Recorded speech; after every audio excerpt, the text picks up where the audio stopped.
Tottenham has evolved in the last one season, जहां Ange Postecoglou के under हमारा main objective होता था to attack, to score more goals than our opponents. Defence में चाहे कितना भी गोल कंसीड कर दो, एक गोल एक्स्ट्रा मार दो, हम जीत जाएंगे।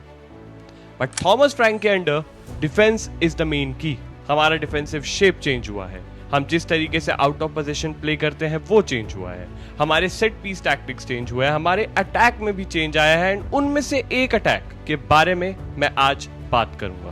आई am talking about long balls. तो चलिए फिर without any further delay let's begin. But if you are new and if you enjoy this video, please make sure to subscribe and like the video. It will really help me out. Thank you so much. Let's begin.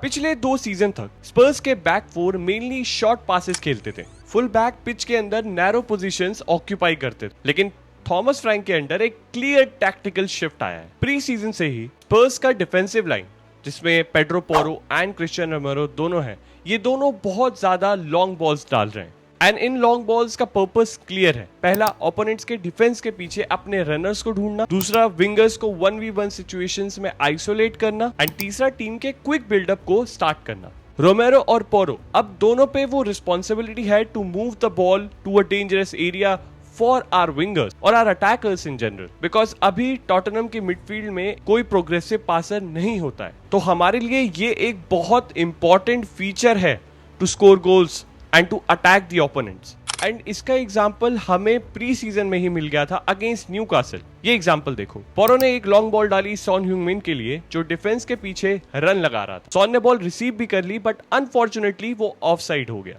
लेकिन pattern clear था, स्पर्स अब direct play करना चाहती है। अब आते हैं सितंबर के मैच पे, 3-0 वेस्ट हैम विक्ट्री। रोमेरो के पास बॉल थी और ल्यूका बर्गवाल अपना रन बना रहा था एग्जैक्टली उस स्पेस के बीच जो मैव्रोपोनोस और काइल वॉकर पीटर्स के बीच में थी। वॉकर पीटर्स ने 1 सेकंड के लिए अपना फोकस जावी सिमंस पर शिफ्ट किया और बस वही मूवमेंट रोमेरो ने यूज कर लिया। रोमेरो ने 1 इंच परफेक्ट लॉन्ग पास डाला स्पेस में और बर्गवाल ने हेडर के साथ गोलकीपर के ऊपर से बॉल डाल दी, अपना पहला प्रीमियर लीग गोल स्कोर किया। थॉमस फ्रैंक ने इवन प्रेस कॉन्फ्रेंस में कहा है कि उन्होंने ल्यूका बर्गवाल के साथ, अपने स्टाफ के साथ उसके इस पर्टिकुलर रन्स पे बहुत ज्यादा काम किया है and it really worked wonders against West Ham. And इसीलिए अगर आप देखोगे तो जब भी बर्गवाल हमारे लिए एज अ कैम या एज अ अटैकिंग मिड खेल रहा था, he was playing more as a second striker and not an attacking midfielder, because उसके साथ वो प्रैक्टिस की गई है that he can make those runs behind the defensive line of the opponent. और ये हमारे पहले प्रीमियर लीग मैच में भी विजिबल था।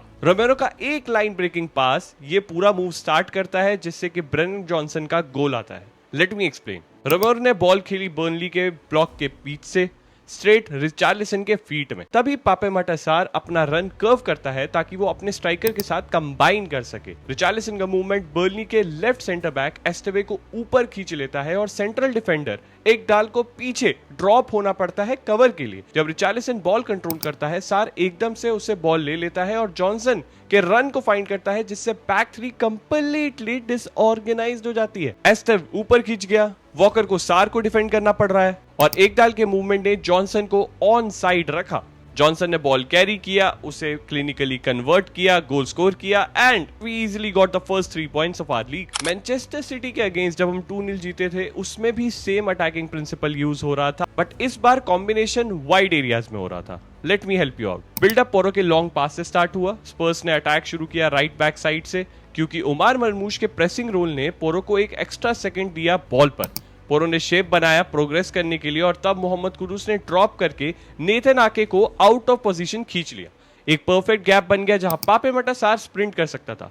पोरो ने लॉन्ग बॉल डाली उसी स्पेस में और क्योंकि सार एक डायनामिक पोजीशन से रन कर रहा था, रूबेन डियाज से पहले पहुंच गया और बॉल को फ्लिक किया रिचार्लिसन के पाथ में। रिचार्लिसन ने तुरंत बॉल अक्रॉस गोल खेली और जॉनसन ने 1 टच फिनिश के साथ गोल मार दिया and we were able to get all the 3 points against Man City. इस सीजन पोरो ने अपने पासेस को वेरी करना शुरू किया है। उसे जब भी मौका मिलता है या किसी क्विक बिल्डअप प्ले में, he tries to go long and find our runners, और नंबर भी इस चेंज को दिखाते हैं। इस सीजन में पोरो के लॉन्ग पासेस का रेशियो बढ़कर 22% हो गया है, जो कि पिछले सीजन सिर्फ 15% था under एंज Postecoglou.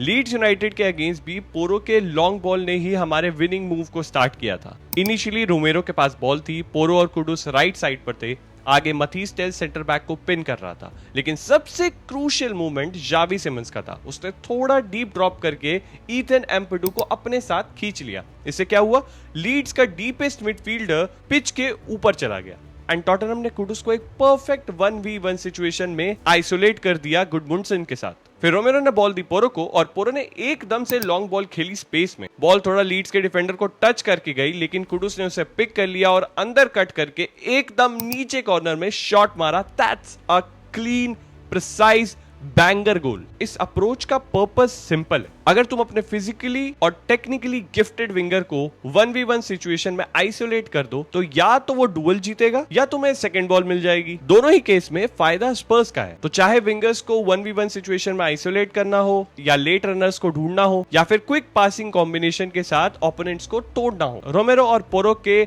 Long passes Tottenham के अटैक का एक इंटीग्रल पार्ट बन चुके हैं under our new manager Thomas Frank. And इसी कारण if you remember Bodo Glimt के अगेंस्ट हमें बहुत प्रॉब्लम हुई थी because we only had Porro there and not Romero। तो हमारे लिए बहुत क्रूशियल है कि ये दोनों खेलें। And this is a major concern also कि हमारे पास कोई और प्लेयर नहीं है in the backline who can do the same thing that Romero और Porro does। इसीलिए it is very crucial that we get our creative players as soon as possible because ऐसा नहीं है ना कि these guys will be fit for all of the season। जी हाँ, तो ये था मेरा tactical analysis on the new type of attack that Spurs have engineered in the absence of their creative players। I hope you enjoyed this video। If you did, तो please like कर देना यार। And if you are new to this channel, please make sure to subscribe and check out my channel। You will be blown away। See you in the next part। Till then, have a great day।